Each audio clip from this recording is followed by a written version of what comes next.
Welcome back to the Real Estate and Finance Hour. I'm your host, Mortgage Pro George, and that's where you'll find me here at mortgageprogeorge.com.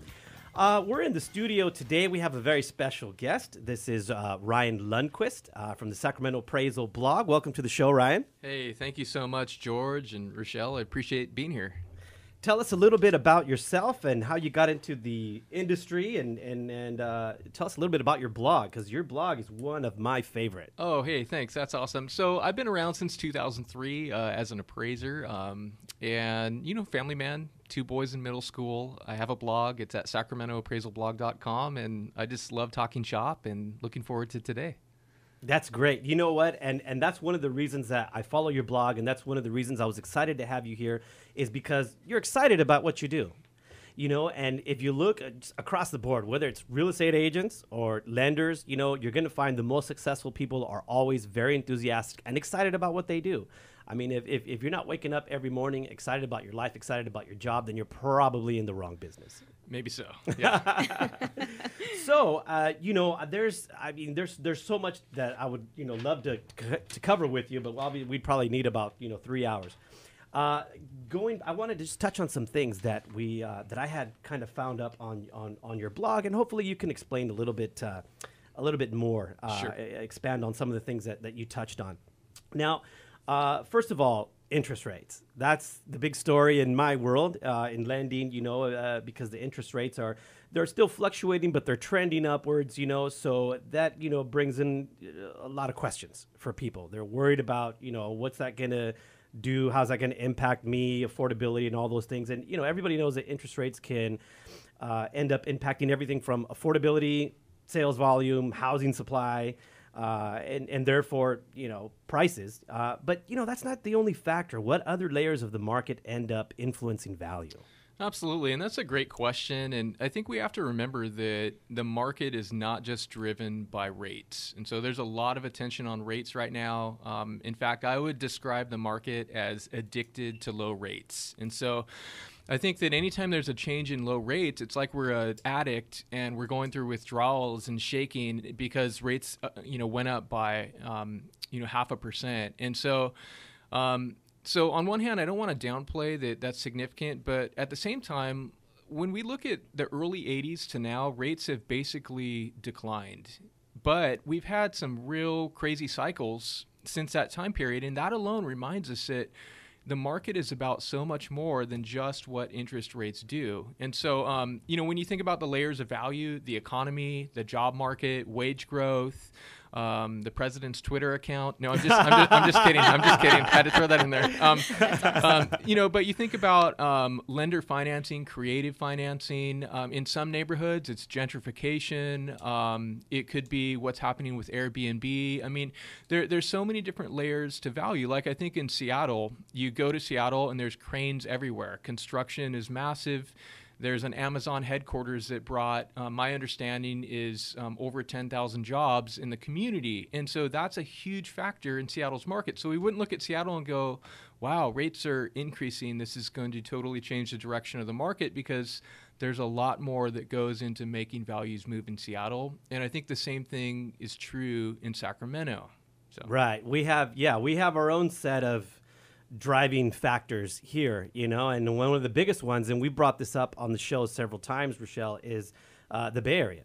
I mean, the especially Silicon Valley, what it's doing to the San Francisco market is kind of bleeding over here, and so, we touched on that, and we'll have to get into that a little bit more, later on in other shows, because it really is one of the things that affects us here. And it's one of the big, variables that's out there. And I think, and I love the piece where you were talking about pricing for the unicorn. Yeah. Oh, my favorite. Explain that. What exactly is that? Okay, pricing for the unicorn. So I think that a lot of times sellers these days in Sacramento, they seem so fixated on this idea of pricing for this mythical buyer from the Bay Area. And so I say this, it's like this unicorn-like buyer who is mythical and is going to drop in and all of a sudden pay, 10% more because this person's going to be cash. And I was just talking with a seller. I did some consulting for the seller, did an appraisal, and I'm saying, hey, look, the pendings and sales are all around 265 to 270 at the most, and then he's like, well, I'm going to price at 295 because I want to attract this one mythical buyer because the market's so hot. But Right. I would say that wait. Step back and realize that let's take an apples to apples approach. If your house was an apple, what have other apples actually sold for in the market? And what, because that's how an appraiser is going to look at it. And then if we all of a sudden see that, why is this one in contract for 10% more? Is the market appreciating rapidly, or is this an outlier? And Exactly. The truth is that a lot of sellers think that they're fishing for that one Bay Area buyer. But they've got to realize that only 15% of all sales in the market are cash right now. So we don't have a market like in 2013 where It was cash driven almost. 30% of everything was cash. And we don't have that sort of dynamic, but I think sellers are stuck in that mindset. And so they're not based in reality. And so they want a price for that unicorn, and then they sit on the market. And so despite having a housing shortage, we still have price reductions, and we buyers aren't willing to pay any price in this market despite a housing shortage. And so sellers, and that's a great point. Sellers that's a great point. really need to get that. One of the things is that when it comes to pricing is, I read somewhere in your blog you didn't recommend the whole price per square foot anymore. I mean, growing up, that was what my dad taught me and all that. And so that's one of the reasons why I wanted to bring you on, is because, it's so much more complex than that now. Yeah. And it's so different. Every market is so different. And so one of the things that I wanted to ask you here is, when you're talking about inventory, I mean, there's already low sales inventory, but then we have some inventory out there that doesn't move because it's priced wrong, For sure. So, what are, you mentioned it already, if somebody who's listening and they're looking at pricing their home right now, other than just comparable sales and stuff like that, what else what advice could you give to that person? Sure. So I would say, most simply, like I said, apples to apples, look at the sales, but what's actually getting into contract that's similar, because that will tell you where the current market's at. Okay. Sometimes with price per square foot, the danger is that we see that one sale down the street, and then you hijack that price per square foot, you apply it to your own property, but then you realize that you hijacked a price per square foot from a totally dissimilar house. And so sometimes, like, I look at East Sacramento sales last year, and the range of price per square foot goes from about $275 to $600. Within close proximity? Within East Sacramento. And so wow. there's this huge range. There's not just one price per square foot you can apply to every house in the neighborhood. Right. And so when someone arbitrarily chooses $550, then says, check it out, here's a price per square foot I use, then at $550, then I would say, well, why not $536? Or why not $600? Or why not $323?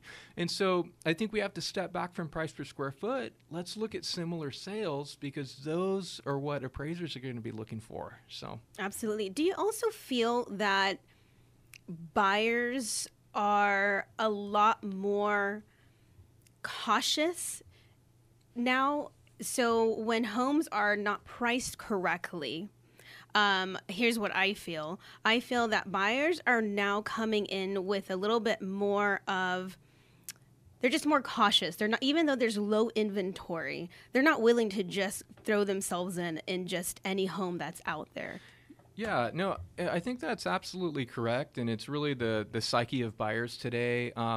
People want to live in what they can afford. They're concerned about overpaying. Some buyers in today's market, they really are investigating properties. By the time something hits the market, they've gotten text messages and emails from Redfin and Zillow and MLS and agents. Like, they know the market in a lot of cases, but I think a lot of buyers went through a housing crash and they don't want to do a short sale or foreclosure again. And they expect a house to be in good condition. Flippers dominated our market, and everything has solid surface counters now. And so buyers are like, where's the granite, or where's the quartz? And so I think that buyers are very particular. And that's another point. One of the things that I want to bring up here, I wanted to ask you, maybe, when it seems like, we had the strongest February that we've had in 5 years. So there's this aggressive feel in the market right now with multiple offers and such. But yet other neighborhoods, like you said, the values kind of look a little flat. And so it seems like maybe buyers have finally reached the limit of what they'll pay. Is that? Yeah. I don't know that. I wouldn't say that they've reached the limit. I haven't really seen any, declining values. But I think sometimes the market feels a lot more aggressive than actual appreciation rates. And so it's possible to have a market that exists where we have a housing shortage, there's going to be multiple offers on properties, but that doesn't always mean that values are increasing rapidly. And so I think we have to divorce ourselves from the reality that the market could feel one way, but that doesn't mean that values are doing a certain thing. So very important to understand in the climate of today. Yeah, and what is the one thing that levels that out? When it comes to pricing, people overprice. Is that where days on the market comes in, or what's the one thing that you guys think that would that counter, acts that the crazy pricing and the unicorn pricing? I'm seeing two things. So one thing is when people don't see the granite countertops. Like I always tell my sellers, buyers nowadays, and I use this a lot, they watch HGTV. Mm-hmm. There's now social media. There's this dream concept that everybody wants to see when they walk into a home. Shout out to Chip and Joe, by the way. Hey. I love that show, by the way. So sad it's ending. But, buyers come in now and correct what Ryan said. They've already done their homework. Okay, they've already gone to Zillow. They've already gone on Realtor.com. They've already gotten text messages, emails, and so on. They have more sense of what they want. And I always tell my clients, you have 10 seconds to impress a buyer because it's no longer somebody walks up to your house and looks at them. They're on their phone, and guess what? They're going to swipe left if it does not look, And that's the end of it. Exactly, and it ends right there. So I think it's correct. The whole granite countertop, seeing something that they want to see. So sprucing up your house is really important. And then the other one is price. I think that whole thing of like trying to give yourself that unicorn and pricing it high. Yeah, those are the other two reasons. I believe that homes stay days on the market for Yeah, you have to realize now people are looking on their phones all the time, and you have these filters. They set, max price $350 or $450 or whatever it may be. So, you could have the perfect house for someone, but because they priced it incorrectly, they're not even going to see it. It's not going to come on their phone. It's not going to ever make their list, and it's not ever going to make their realtor's, drive, the appointment, and that's. I think when people see the house, that's when they fall in love. You can look at a lot of houses online, but when you go and you walk in and that's when you see yourself, almost like a test drive with a car. That's when you see yourself living there. You kind of see where your furniture would go, and that's where you kind of make that decision. But there's so much more information now before you get there. Oh, absolutely. That, if you don't do the right things, you don't take the right steps, or you don't listen to any of the advice that we've given here today. Yeah. And, you're never going to get to that point. Yeah. You're never going to get to that point. So, those are some really, really good points. And, we're coming up on a break here pretty soon. We're going to talk a little bit more about what you can do to help move your home, or if you're looking for a home, help find what you're looking for. So join us back. Stay tuned. We'll be back with a little bit more from the Real Estate and Finance Hour. We'll be back. Welcome back to the Real Estate and Finance Hour. I'm your host, Mortgage Pro George, and that's also where you'll find me at mortgageprogeorge.com. I'm here in the studio today with Rachelle Butler, hashtag Homes by Rachelle, and Ryan Lundquist of the Sacramento Appraisal blog, and we're just going over everything values and real estate here today. And, before we went on the break, we were talking about how all the factors and all the things that affect the values, here in Sacramento. And the reason we do that is because we want everyone to know how to go about pricing their home, because that can be such an incredibly huge factor as to whether you get, an immediate response or, one of those offers over value, right? Is that the correct term? Or whether it sits on there for 3 months, or you miss out on a lot of buyers that you could have normally gotten because you priced it wrong and it just didn't come up in their search, with the filters and the phones and, social media and everything nowadays. One of the other things, Ryan, that I wanted to ask you is that, for the last 4 years, we've seen in this area, inventory has been sort of steadily shrinking, And, we obviously there's a direct correlation between, inventory and home prices. But how does that affect rents? Because rents are the next big thing. Sure, and rent is a big issue, and in fact, this year we're seeing a lot of conversation about rent control, and this will probably go to the ballots. I mean, it is a really, really big deal. It's on the minds of a lot of people, and it reminds me that I could share some data in just a sec, but data represents people, and there's people who are struggling or are in the thick of it. And so I always like to be aware of that. But yeah, rents are up about 9% from where they were last year at the same time. And which effectively means when you do the numbers that renters are paying almost an entire extra month of rent for the given year. And so that's really huge. And the truth is that we have a housing shortage on the selling side, so there's not enough listings. But we also have a housing shortage on the rental side, because when the housing market crashed and the bubble burst, new construction stopped. And so builders, a lot of them went out of business, or they couldn't build. Or they just stopped mid-construction. Yeah. And then, we had skilled laborers who left, who went to Texas or other booming markets, or they went to Mexico too. And so we have a labor shortage right now, but we have this gap where for 10 years, basically, we haven't seen really aggressive construction numbers. And so we have a shortage in not only homes for sale, but we really need more apartments. We need more housing units. More housing, period. For renters. And so landlords are in a position of power right now, because if they put out an application for rent, a vacancy, then there's going to be multiple offers, just like we see on the listing side for something for sale. Mm-hmm. Same thing on that side. Right. And so there's really not any incentive for them to price it very low. Of course, they don't want or moderate at all. Yeah, and so they don't want a lot of turnover. So I mean, if you're priced extremely high, that's not going to be good for them. But yeah, it's a struggle. One of the things that I thought was interesting is that the same thing that's driving the home prices up, as far as the what we call the Bay Area factor, it also seems to be driving up some rents, because people know that they can get a little bit more, because for the same reason they can get a little bit higher price for their home. But there's another big factor out there. Airbnb. I'm starting to see a lot more of those buyers showing up at open houses, and their sole interest is just renting the house out for the Airbnb and for the rental, and so they're more concerned with the house is just in great shape, but they're more concerned with what's in the area, what attractions, what's going to bring people to their home. And when we do an open house, you like to canvass the neighborhood and let everybody know that you're there.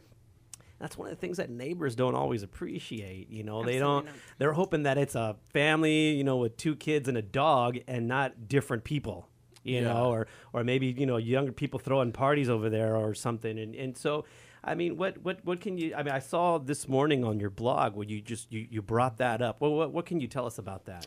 Yeah, I mean, Airbnb, it's an emerging trend in the market. I think it's more present in some markets than others, and so we wouldn't expect to see, a huge number of Airbnbs in, like, Rio Linda, Right. No offense, no diss on Rio Linda. I'm just saying the market is different in Midtown compared to Rio Linda. And so you do have some people who have bought properties specifically to rent them out. The truth is you can, depending on the property, you can probably command a higher rent for that Airbnb compared to what a tenant would be in contract for on a month-to-month or lease basis.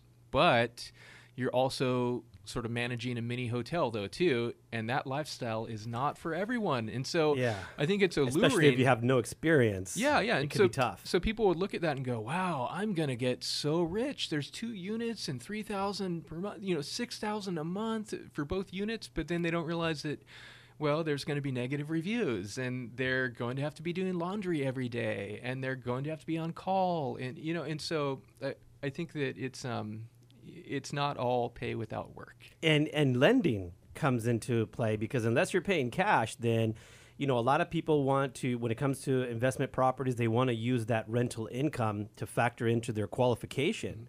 And it's not, you're not going to get that 3,000 that you're hoping to rent it out for, because there's a way that you do that in appraisals for lending purposes, right? Yeah. And so a duplex I appraised in Midtown recently, where one of the units is commanding $3,300 per month because it was rented all the time, Airbnb. But I mean, market rent for that was more like $1,900.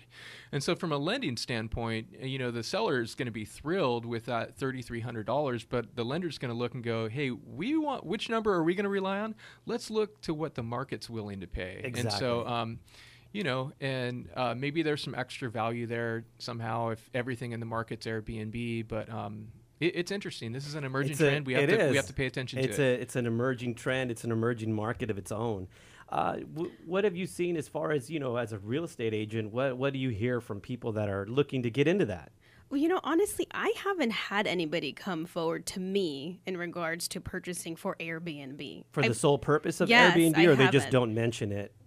Or maybe they just don't mention it to me, but I haven't had the experience with any clients that are purchasing for Airbnb. I will tell you, I did hear, though, I don't know if you guys heard about it, in Elk Grove. Somebody did purchase a home, and they use it for Airbnb purposes, and it's in a residential neighborhood. And I don't know if you guys heard about this, but apparently there was like 15 people staying inside. So my question to this is, with Airbnb, I mean, I think it makes a lot more, this is just me, sense to me, like downtown, if somebody were to invest, it's just more of a place you go and you hang out, and there's places to, nightlife. But within residential, I mean... Yeah, it's going to apply more to areas closer to maybe like Golden One Center, the places like that, attractions, that's what a lot of people that I talk to when I go to open houses and they tell me that's what they're looking for, an Airbnb home. It's that, they're really, really well educated on what's in the area and what can attract people to that home to want to rent there. And so that's why I imagine maybe downtown, especially the whole Doco area, because of Golden One Center and the lots of other things that are downtown, I thought, that might be a really, it might be picking up quicker there than anywhere else. Maybe, but I haven't had that. Yeah. So when I do, I'll let you know, but I haven't had that experience yet. For sure. And I think one of the things to look out for is cities and counties and areas carving out what their rules are going to be. That's another thing. Sacramento does have a cap on how many people can be there, because you don't want homes where all of a sudden, there's 30 people there, to have some ragers. That's just not going to be good for on a lot of levels. And so I'm not sure what the rules are in Elk Grove, but there are some people who do some really funky stuff, and you wonder what's going on. And yeah, definitely. Well, that was my concern. I mean, hey, if that's what you want to do, that's your business. No, nothing against you, but yeah, I mean, having it in a residential community, that was just kind of new to me, especially in Elk Grove. I was like, who's going on vacation in Elk Grove? But I mean, you never know, right? So yeah, that was just one of my curiosities, but getting more information on this is pretty interesting since I haven't experienced it. Yeah, and we're all about making money. I mean, I want to see all my clients do well, and if that's their purpose, then I want them to be successful. But, the one thing that's moderating that, or the one thing that's going against you, is, like you said, city regulation. I mean, since it's such a new thing that, especially to Sacramento, even though Airbnb has been around for a while, but as Sacramento, grows and there's more things to do here, you're starting to see more of that. And so, the laws are starting to become, they're starting to hit the books, and you have to be aware of that, because you might be almost like pricing for the unicorn. You might be renting for the unicorn, pricing your rent for that, and then city regulations kick in, and now that cuts your income in half. Mm-hmm. Yeah. Is that still going to work for you? Is that still going to cash flow? Is it? So you got to look at all those things. So that's one of those scary, slopes. One of those things that you want to keep an eye on, and you want to be careful. Don't go into a blind. Educate yourself. Educate yourself on all the regulations in your community and in that neighborhood, in your city.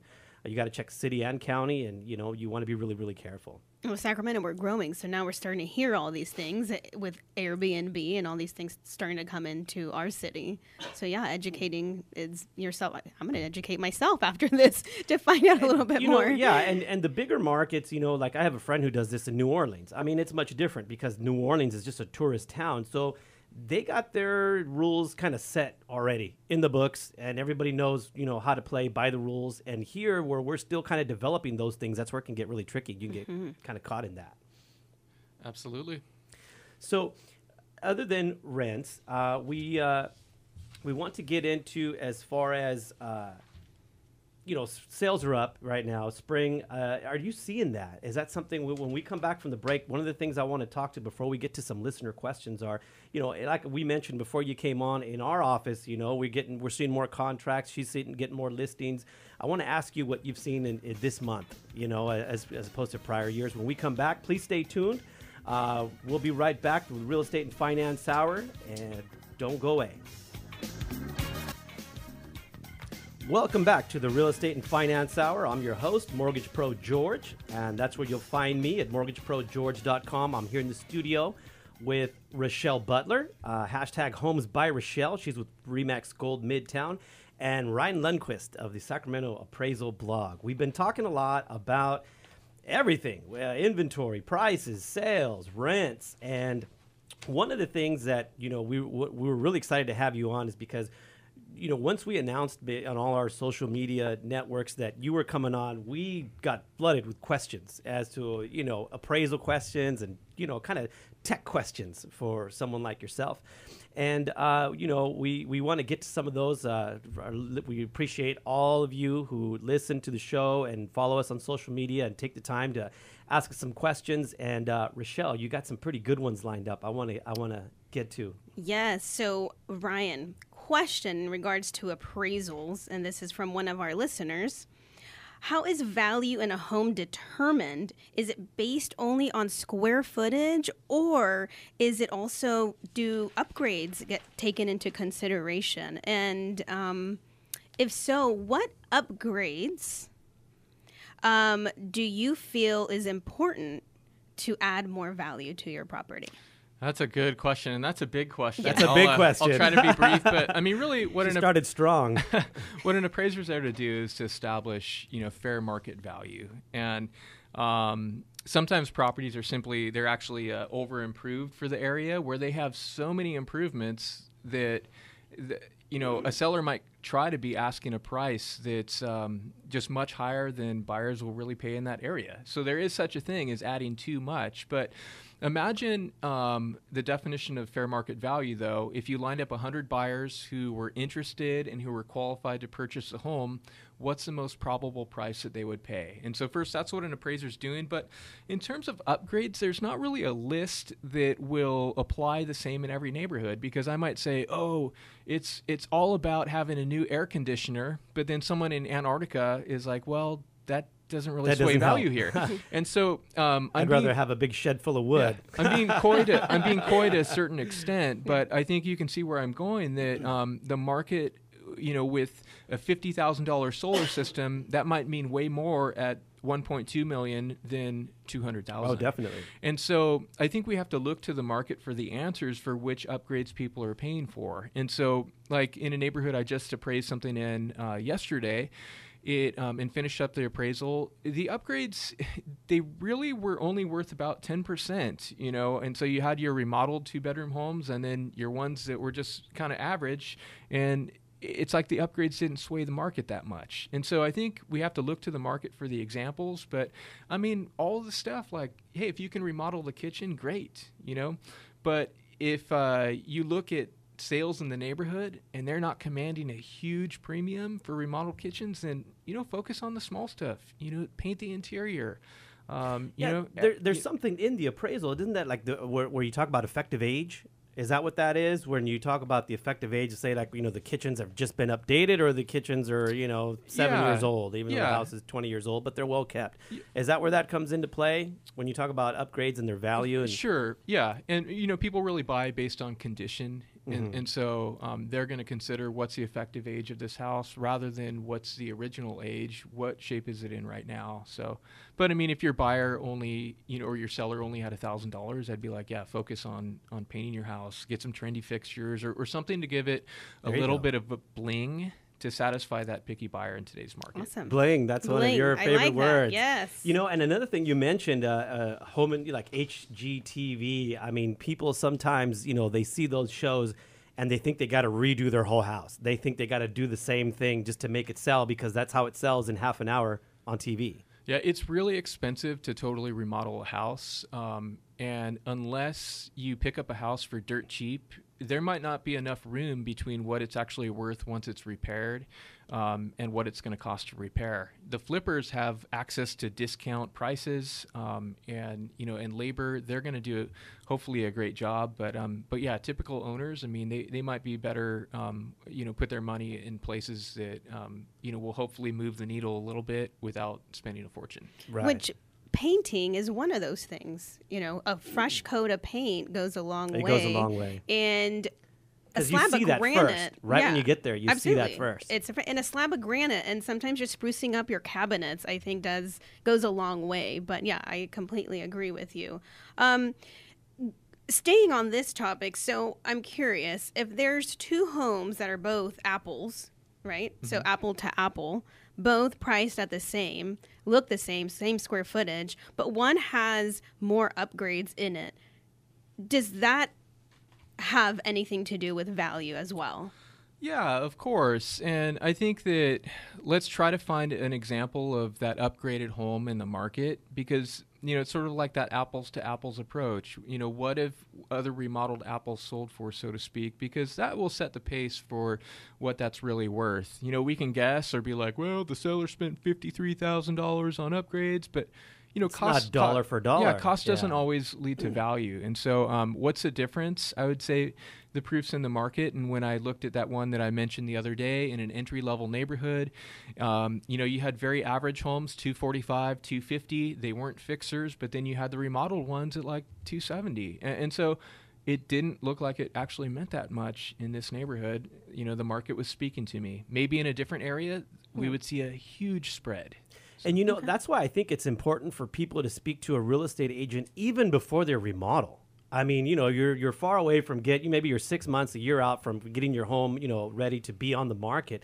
But you should even talk to a real estate agent as soon as that thought enters your mind, because that's how you're going to find out, really, because they have access to comps and all those things. That's how you're going to find out what your dollar for dollar is going to be. I mean, Are you going to be able to recoup that? Is it going to help? Is it not going to help? Is it going to leave you in the hole? That's a good place to start. Absolutely. Yeah, definitely. And I think one of the struggles is that today, if people are qualified for a certain amount, sometimes they just offer based on what they're qualified for. And it's like they don't care about, the cost of the house, but just the monthly payment. And so is it really worth that? Let's look to the market. And so I saw a house that was priced at a certain level, and it's in contract right now 14% above the list price. And hopefully it was priced a lot lower than it should have been. But, I mean, it had 25 offers. That tells me that this one was probably priced way too low. But does that one buyer who's in contract 14% above, does that really reflect the market? Or is that one buyer who's maybe going to overpay? Or when the appraiser sees the contract and then it says buyer will pay $10,000 above appraised value, that's almost a clue that, hey, I don't actually think it's worth this amount. So that's always interesting. That's good to look out for. I'm gonna start looking out for that. So then one more, and this is one more question that I had from a listener. Lot size. So if you have two homes that are the same, one lot is larger than the other, how does that affect value? Well, it really depends on, I think, the location. Sometimes a lot that's much bigger in Land Park, where lots are typically small, it could mean an extraordinary amount for value. And other times you look and then that lot that's 2 acres versus 3 acres, and you're like, gosh, was there any real value difference? and That's there very wasn't. true. And so there's not just one number, but it just comes down to, what are other properties with larger lots selling for? What's reasonable for a buyer to offer? So What about odd shaped lots? I mean, sometimes you see it on the listing, and it's like, wow, you get there, you think it's going to be really big, and it's just like got a weird corner that doesn't end. And I mean, does that? Well, it's tough because when something's not really usable, I mean, what a buyer might, like they're going to have some sort of poodle farm or something weird there, like chickens. what are they going to do with it? And so sometimes land is really, it's not going to be useful. It's surplus and it's just extra without really moving the needle for value. So Right. Perfect. Okay. Well, thank you. I appreciate it because these are a lot of questions that we get. And honestly, I'm not a professional at that. That would be you, Ryan.